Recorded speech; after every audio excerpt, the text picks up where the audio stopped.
আল্লাহ রাব্বুল আলামিন বলেন, আল্লাহ তোমাদের একজনকে আরেকজনের উপর শ্রেষ্ঠত্ব দিয়েছেন ফির রিজক, জীবন উপকরণের ক্ষেত্রে।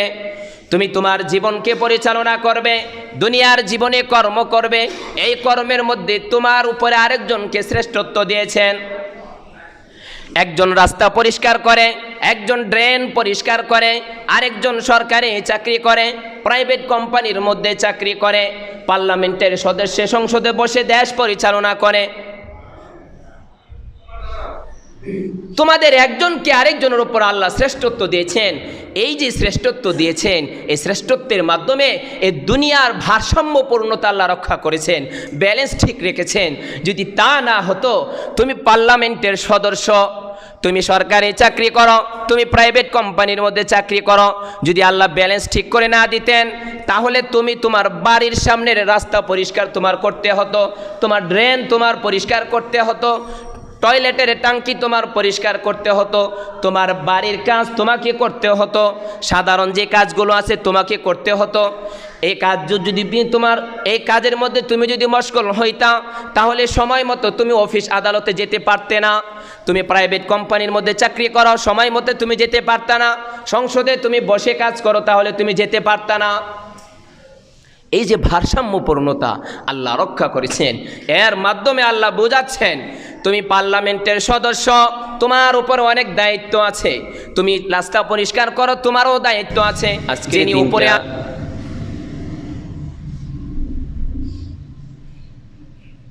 অনেক গুরুত্বপূর্ণ একটা দিন। এই দিনটা মে মাসের 1 তারিখ। এই দিনে শ্রমিকরা তাদের ন্যায্য অধিকার আদায় করার জন্য তারা তাদের জীবনকে উৎসর্গ করেছে। 1886 সনে মার্কিন যুক্তরাষ্ট্রের শিকাগো শহরে তাদের অধিকার, ন্যায্য অধিকার আদায় করার জন্য তারা তাদের জীবন দিয়েছে। সেই দিন থেকে আজকের এই 1 মে এই দিনটাকে শ্রমিক দিবস হিসাবে পালিত হয়ে আসছে। তো শ্রমিক এমন কেউ নাই যে সে শ্রমিক নয়। যদিও এই বিশ্ববাজারের মধ্যে একটা শ্রমিকের একটা সংজ্ঞা থাকে, তারপরেও প্রত্যেকটা মানুষ একজন আরেকজনের প্রয়োজন পূরণ করে থাকে। এই দৃষ্টিকোণ থেকে প্রত্যেকেই তার উপরজনের থেকে নিচের জন ব্যক্তি শ্রমিক হিসাবে স্বীকৃতি বা সাব্যস্ত লাভ করে। সম্মানিত উপস্থিতি, তো আজকে আমরা আলোচনা করব ইসলামে শ্রমিকদের অধিকার, তাদের মর্যাদা।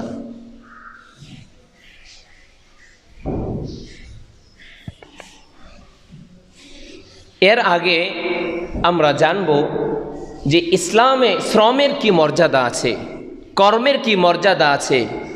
যে শ্রম করে খেতে হবে, কর্ম করে জীবন পরিচালনা করতে হবে। অকর্মা অলস হয়ে জীবনকে পরিচালনা করা যাবে না এবং ভিক্ষা করা যাবে না।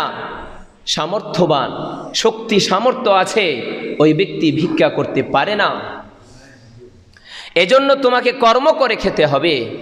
এই কর্মকে বোঝানোর জন্য, কর্মের গুরুত্ব বোঝানোর জন্য, কর্মের প্রতি উৎসাহ দেওয়ার জন্য আল্লাহ রাব্বুল আলামিন খুব গুরুত্বের সাথে বলেছেন, আল্লাহর ইবাদত করার পরে পরে তুমি কর্মের মধ্যে লেগে যাও।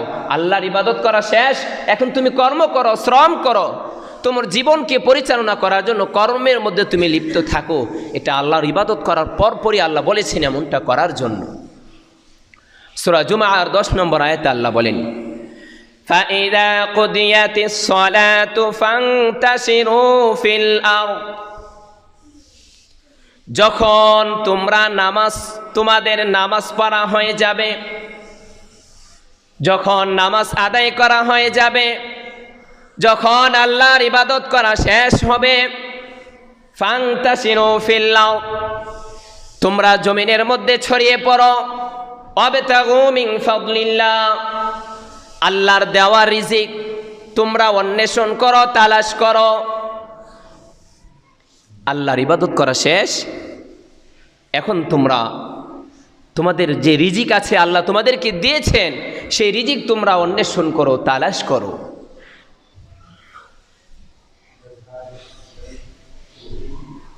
5 ওয়াক্ত নামাজ তোমাদের পড়া শেষ, তোমাদের জন্য অতিরিক্ত নফল তোমার পড়তে হবে না। এখন তুমি তোমার জীবিকা নির্বাহ করার জন্য তুমি জমিনে বেরিয়ে পড়ো, জমিনে ছড়িয়ে পড়ো। আল্লাহ এই আয়াতের মধ্যে কোনো কাজকে নির্দিষ্ট করেন নাই। তোমার সামর্থ্য অনুযায়ী তুমি যে কাজটা পারো সেই কাজটা তুমি করো। শর্ত হলো ওই কাজের মধ্যে কোনো খারাপই থাকতে পারবে না, কোনো মন্দ থাকতে পারবে না, অন্যের ক্ষতি থাকতে পারবে না। এমন কাজ করা যাবে না যেটা কাজ নয়। এছাড়া যত ধরনের কাজ হতে পারে যেটা ইসলাম সমর্থন করে, এই কাজ তুমি করে যাও। তোমার জন্য শ্রমের জন্য কোনো কাজকে আল্লাহ নির্দিষ্ট করে নাই। তুমি তোমার জীবনকে পরিচালনা করার জন্য, তোমার জীবিকা নির্বাহ করার জন্য যে কাজটা তোমার কাছে সহজ, যে কাজটা তুমি খুব প্রফুল্লের সাথে আনন্দের সাথে তুমি করতে পারো, ওই কাজটা তুমি করে যাও। এমন কাজ করতে পারবা না যে কাজটা ইসলামে নিষিদ্ধ। আমরা কিছুদিন আগে আমরা শুনেছি রাস্তায় তারা আন্দোলন করেছে যৌনকর্মীদেরকে, তাদেরকে শ্রমিক হিসাবে স্বীকৃতি দেওয়ার জন্য। যৌনকর্ম কোনো এটা কর্ম নয়, ভালো কাজ নয়, এটা একটা নিকৃষ্ট জঘন্য কাজ। এটা কোনো কর্মের সাথে, শ্রমের সাথে এটা সম্পর্ক নয়। তারপরও একটা শ্রেণী সেই যৌনকর্মীদেরকে শ্রমিক হিসাবে স্বীকৃতি দেওয়ার জন্য আন্দোলন তারা করেছে। কিন্তু তাদেরকে একটা বিকল্প সুন্দর একটা রাস্তা, একটা ব্যবস্থা করে দেবে সেই চিন্তা তারা করে নাই।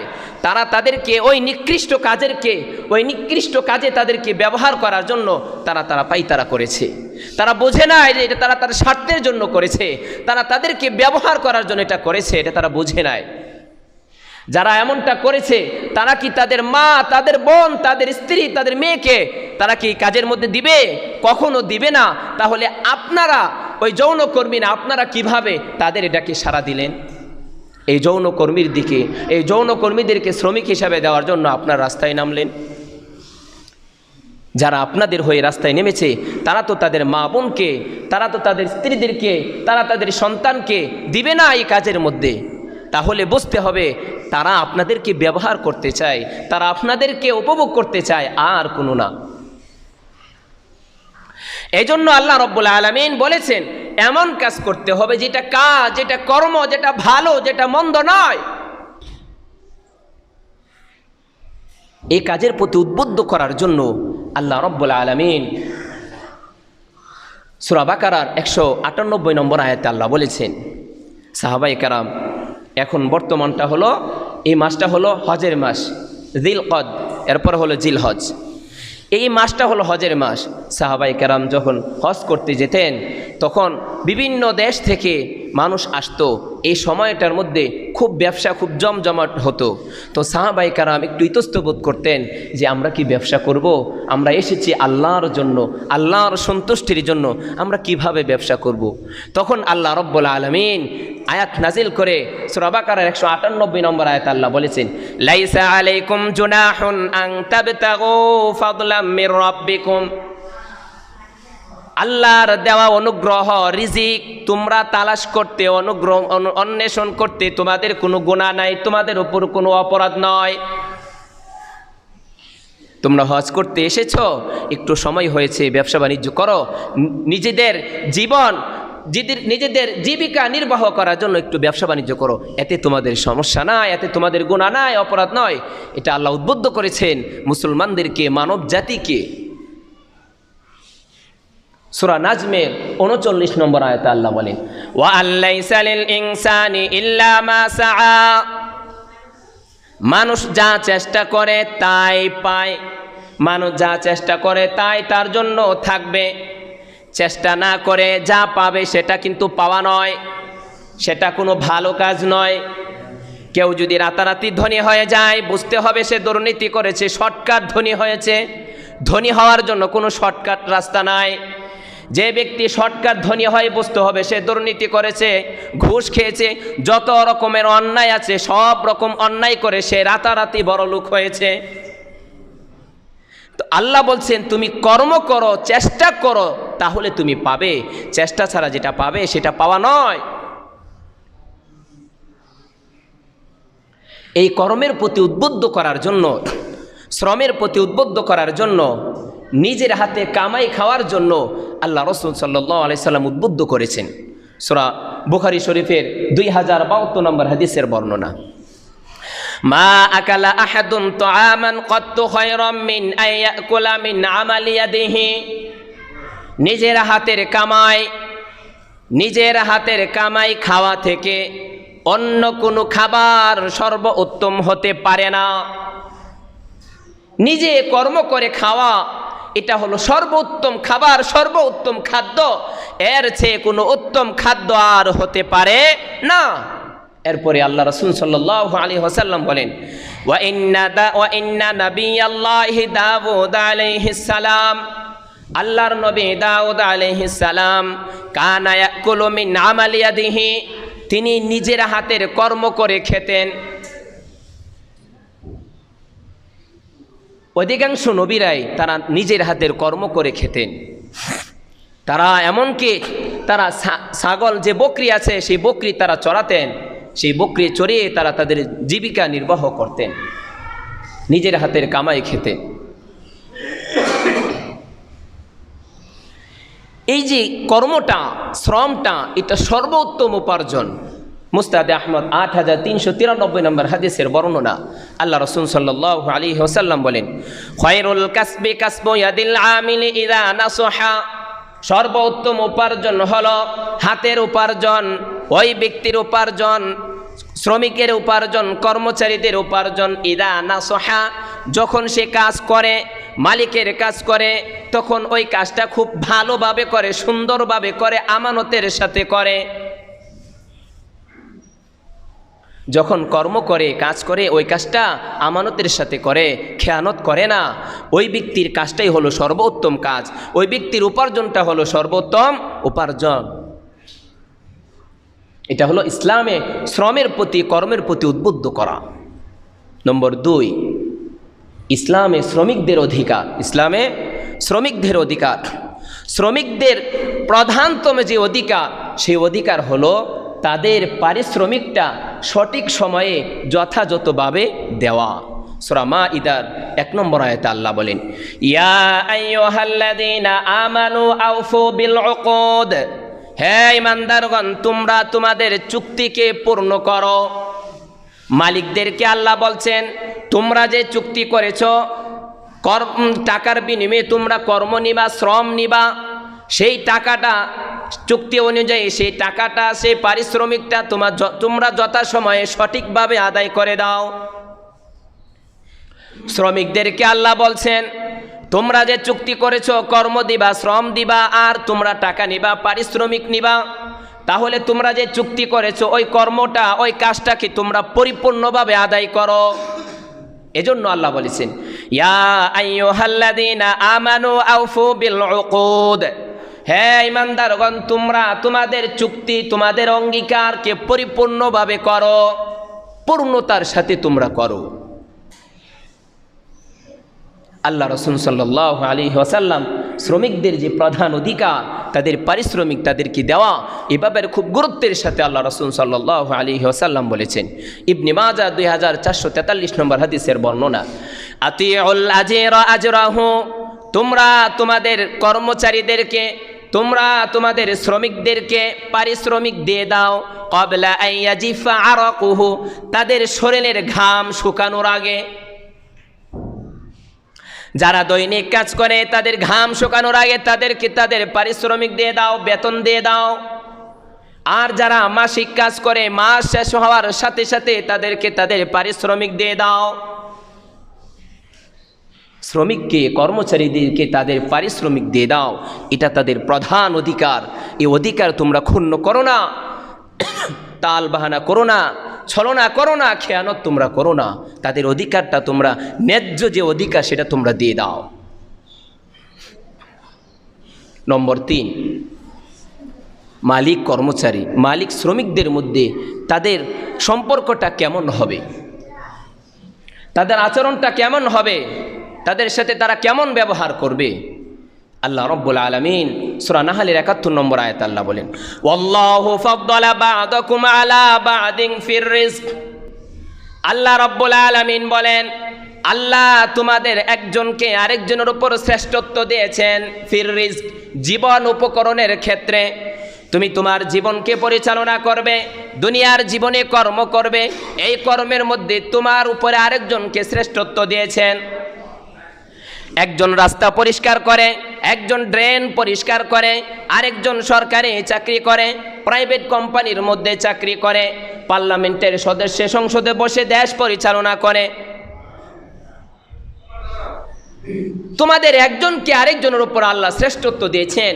এই যে শ্রেষ্ঠত্ব দিয়েছেন, এই শ্রেষ্ঠত্বের মাধ্যমে এই দুনিয়ার ভারসাম্যপূর্ণতা আল্লাহ রক্ষা করেছেন, ব্যালেন্স ঠিক রেখেছেন। যদি তা না হতো, তুমি পার্লামেন্টের সদস্য, তুমি সরকারি চাকরি করো, তুমি প্রাইভেট কোম্পানির মধ্যে চাকরি করো, যদি আল্লাহ ব্যালেন্স ঠিক করে না দিতেন, তাহলে তুমি তোমার বাড়ির সামনের রাস্তা পরিষ্কার তোমার করতে হতো, তোমার ড্রেন তোমার পরিষ্কার করতে হতো, টয়লেটের ট্যাঙ্কি তোমার পরিষ্কার করতে হতো, তোমার বাড়ির কাজ তোমাকে করতে হতো, সাধারণ যে কাজগুলো আছে তোমাকে করতে হতো। এই কাজ যদি তোমার এই কাজের মধ্যে তুমি যদি মশগুল হইতা, তাহলে সময় মতো তুমি অফিস আদালতে যেতে পারতে না। তুমি প্রাইভেট কোম্পানির মধ্যে চাকরি করো, সময় মতো তুমি যেতে পারতা না। সংসদে তুমি বসে কাজ করো, তাহলে তুমি যেতে পারতা না। এই যে ভারসাম্যপূর্ণতা আল্লাহ রক্ষা করেছেন, এর মাধ্যমে আল্লাহ বোঝাচ্ছেন, তুমি পার্লামেন্টের সদস্য, তোমার উপর অনেক দায়িত্ব আছে। তুমি রাস্তা পরিষ্কার করো, তোমারও দায়িত্ব আছে। যিনি উপরে আছেন তিনি যারা নিচে আছে তাদেরকে তুচ্ছ তাচ্ছিল্য করা যাবে না, তাদেরকে মন্দ বলা যাবে না, তাদের সাথে খারাপ আচরণ করা যাবে না। এই যে বন্টনটা করেছি, এর মধ্যে খারাপ আচরণ, এই নিম্নমান যারা আছে তাদের সাথে খারাপ আচরণ করা যাবে না। কেন? সূরা যুখরুফের ৩২ নম্বর আয়াতে আল্লাহ বলেন, নাহনু কাসামনা বাইনাহুম মাঈশাতাহুম ফিল হায়াতিদ দুনিয়া। আল্লাহ বলেন, আমি দুনিয়ার জীবনে তোমাদের জীবন উপকরণের যা আছে, জীবিকা নির্বাহর যে মাধ্যম আছে, সেটাকে আমি তোমাদের মাঝে বন্টন করে দিয়েছি। একজন রাস্তা পরিষ্কার করবে, আরেকজন সরকারি চাকরি করবে, আরেকজন উপরে উঠতে একবারে পার্লামেন্টের মধ্যে যাবে। এই যে বন্টন আমি নিজে করেছি। ওয়ারফা'না বা'দাহুম ফাওকা বা'দ, আমি একজনকে আরেকজনের উপর শ্রেষ্ঠত্ব দিয়েছি। কেন? লিয়াত্তাখিযা বা'দুহুম বা'দান সুখরিয়া, যেন তোমরা কতকের মাধ্যমে কাজ নিতে পারো। একজনকে আরেকজনের উপর শ্রেষ্ঠত্ব কেন দিয়েছেন? যেন যিনি উপরে আছে তিনি যারা নিচে আছে তাদের মাধ্যমে কাজ নিতে পারে। যিনি সরকারি চাকরি করে তিনি রাস্তা পরিষ্কার করে না, এই রাস্তা যারা পরিষ্কার তাদের মাধ্যমে রাস্তা পরিষ্কার করায়, তাদের মাধ্যমে টয়লেট পরিষ্কার করায়, তাদের মাধ্যমে ড্রেন পরিষ্কার করায়। এই যে তারতম্য, এই যে ভারসাম্যপূর্ণতা, এটা আমি রক্ষা করেছি, এটা আমি তোমাদের মাঝে বন্টন করে দিয়েছি। অতএব তোমরা তোমাদের নিম্নমানে যারা আছে তাদের সাথে খারাপ আচরণ করবা না, মন্দ আচরণ করবা না। এই যে বন্টনটা এটা আমি করেছি, কারণ তুমি সকালবেলার ধনী, সন্ধ্যাবেলা তুমি ফকির হতে সময় লাগবে না। তুমি সকালবেলায় পার্লামেন্টের মধ্যে আছো, বিকালে তোমার পার্লামেন্টের ক্ষমতা থাকবে না, গণদোলাই দিয়ে তোমাকে এই দুনিয়া থেকে বিদায় করবে। এই ক্ষমতা, এই বাহাদুরি, এই সম্পদের এই বাহাদুরি তুমি কিভাবে করো? তুমি নিম্নমানে যারা আছে, নিম্নবিত্তরা যারা আছে, যারা নিম্ন শ্রেণী যারা আছে, তাদেরকে তুমি মানুষ মনে করো না, তাদের সাথে তুমি জানোয়ারের মতো আচরণ করো না, তুমি এমনটা করতে পারবা না। তাদের সাথে তোমার সম্পর্কটা হবে খুব ভালো সম্পর্ক। সূরা নিসা ৩৬ নম্বর আয়াতে আল্লাহ বলেছেন, ওয়ামা মালাকাত আইমানুকুম, তোমাদের অধীনস্থ যারা আছে, তোমাদের কর্মচারী যারা আছে, তোমাদের শ্রমিক যারা আছে, তাদের সাথে ভালো আচরণ করো,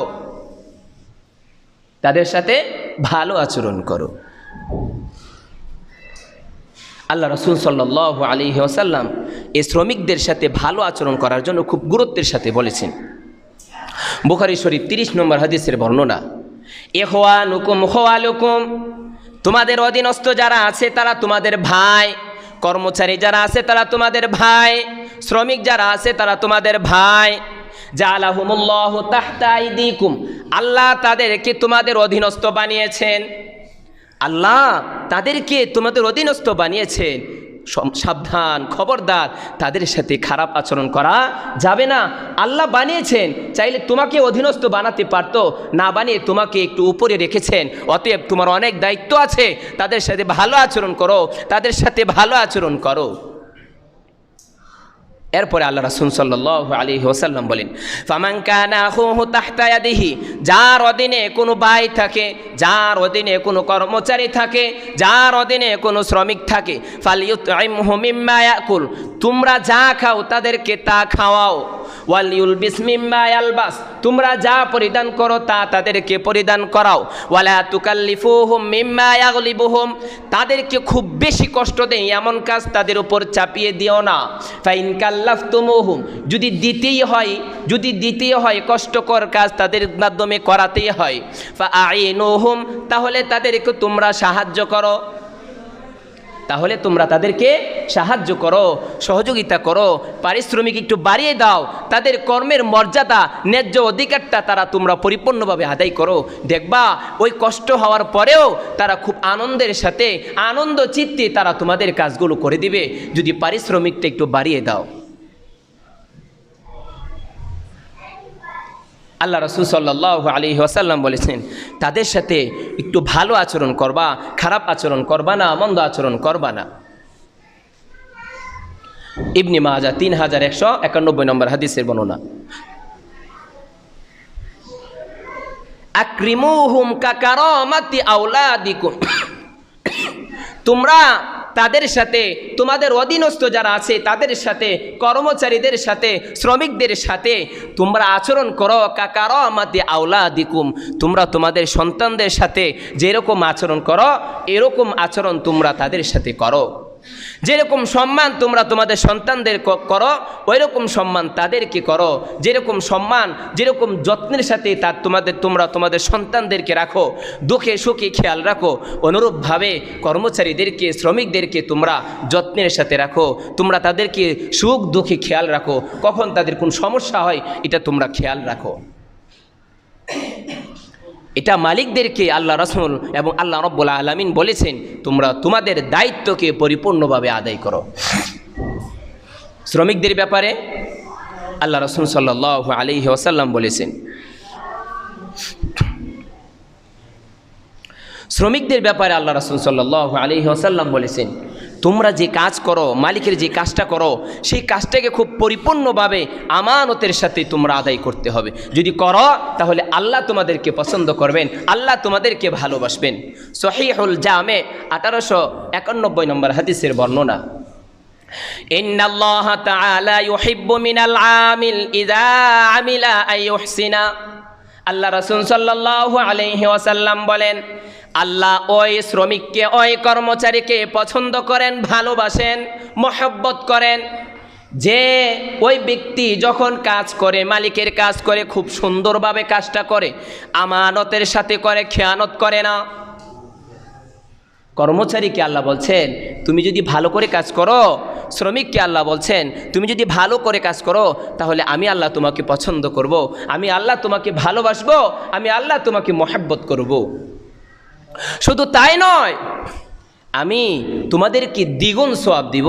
আল্লাহ রাসূল সাল্লাল্লাহু আলাইহি ওয়াসাল্লাম বলেছেন, আবু দাউদ 5169 নম্বর হাদিসের বর্ণনা। ইন্নাল আবদা ইযা নাসহা লিসাইয়্যিদিহি, বান্দা যখন, কর্মচারী যখন, শ্রমিক যখন, অধীনস্থ যারা আছে তারা যখন, ইন্নাল আবদা ইযা নাসহা লিসাইয়্যিদিহি, মালিকের সাথে ভালো আচরণ করবে, মালিকের কাজটাকে পরিপূর্ণভাবে আদায় করবে, ও আহসানা ইবাদাতাল্লাহ, মালিকের কাজ এবং সাথে সাথে আল্লাহর কাজটা খুব সুন্দরভাবে করবে। মালিকের সারাদিন কাজ করে, যখন নামাজের সময় হয়ে যায় তখন সময় মতে নামাজ পড়ে, আল্লাহর ইবাদত করে। ইন্নাল আবদা ইযা নাসহা লিসাইয়্যিদিহি, যখন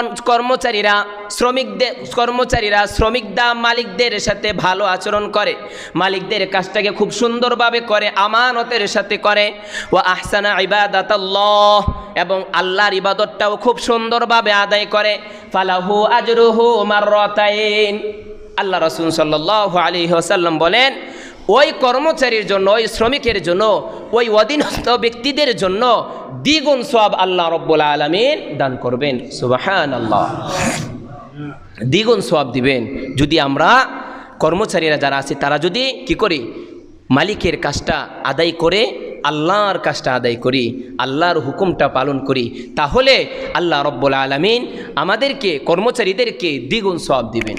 সুবহানাল্লাহ।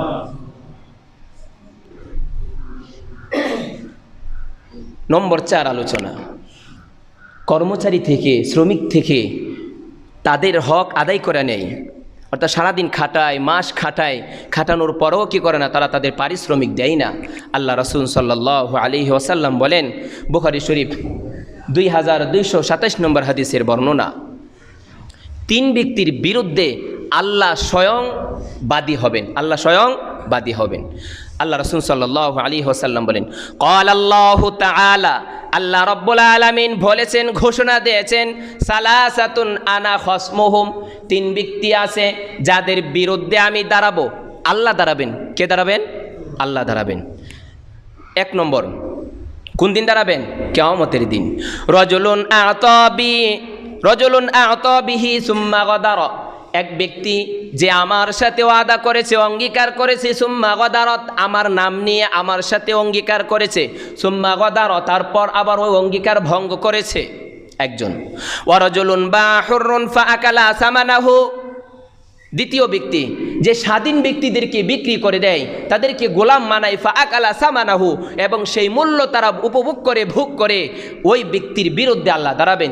3 নম্বর ব্যক্তি, ওয়া রাজুলুন ইস্তাজারা আজিরান, কোন ব্যক্তি শ্রমিক নিয়োগ দিল, কর্মচারী নিয়োগ দিল, ফাস্তাওফা মিনহু, তার থেকে যে কাজটা আছে সেই কাজটা পরিপূর্ণভাবে আদায় করলো, সারাদিন খাটাইলো, মাসের পর মাস খাটাইলো, ওয়ালাম ইউতি মিনহু ওয়ালাম ইউতি আজরাহু, এই সারাদিন খাটানোর পরেও তাকে, ওই কর্মচারীকে, শ্রমিককে তার পারিশ্রমিক দেয় না। আল্লাহ বলেন, ওই ব্যক্তির বিরুদ্ধে আমি দাঁড়াবো। যারা মালিক আছেন, কর্মচারীকে সারাদিন খাটান, শ্রমিকদেরকে সারাদিন খাটান, মাসের মাস খাটানোর পরেও তোমরা তাদের পারিশ্রমিক দাও না, জেনে রাখো আল্লাহ বলছেন, আমি তোমাদের বিরুদ্ধে দাঁড়াবো, আমি তোমাদের বিরুদ্ধে গিয়ে বাদী হব। তোমরা যে অমুকের হক মেরে খেয়েছো, অমুকের হক তোমরা আদায় করো নাই, সারাদিন তারা মাথার গাম পায়ে ফেলে তারা কাজ করেছে, তারপরেও তুমি তাদের হক আদায় করো নাই, টালবাহানা করেছো, ছলনা করেছো, এমনকি একটা সময় গিয়েছে যে তুমি তাদের টাকা, তাদের পারিশ্রমিক একবারই তুমি দাও নাই। তাহলে জেনে রাখো আমি তোমাদের বিরুদ্ধে দাঁড়াবো। কোরআনের হাদিসের জায়গায় জায়গায় শ্রমিকদের, কর্মচারীদেরকে আল্লাহ উদ্বুদ্ধ করেছেন কর্ম করার জন্য, এরপর তাদের হক আদায় করার জন্য আল্লাহ বলেছেন, আল্লাহ রাসূল বলেছেন, ইসলামে এ সম্পূর্ণ অধিকারটা পরিপূর্ণভাবে আল্লাহ দিয়েছেন। এখন আমাদেরকে ইসলামের দিকে ফিরে আসতে হবে, ইসলামের ব্যবস্থার দিকে ফিরে আসতে হবে, ইসলামের শাসনের দিকে ফিরে আসতে হবে, তাহলে এই কাজগুলো সমাজের মধ্যে বাস্তবায়ন করা যাবে। এবং আমাদের মধ্যে ইসলামের যে শাসন ব্যবস্থা আছে, এই ব্যবস্থার প্রতি আস্থা থাকতে হবে, বিশ্বাস থাকতে হবে। এমন অনেকে আছে যে আমি মুসলমান, কিন্তু ইসলাম যে ব্যবস্থাটা এটা সে বিশ্বাস করে না। ইসলাম দে তোমার জীবনের শুরু থেকে শেষ পর্যন্ত, তোমার জীবনের শুরু থেকে শেষ পর্যন্ত তোমার জীবনকে কিভাবে পরিচালনা করবে, এটা দুনিয়াবি উখরাবি, এই দুনিয়া এবং পরকালের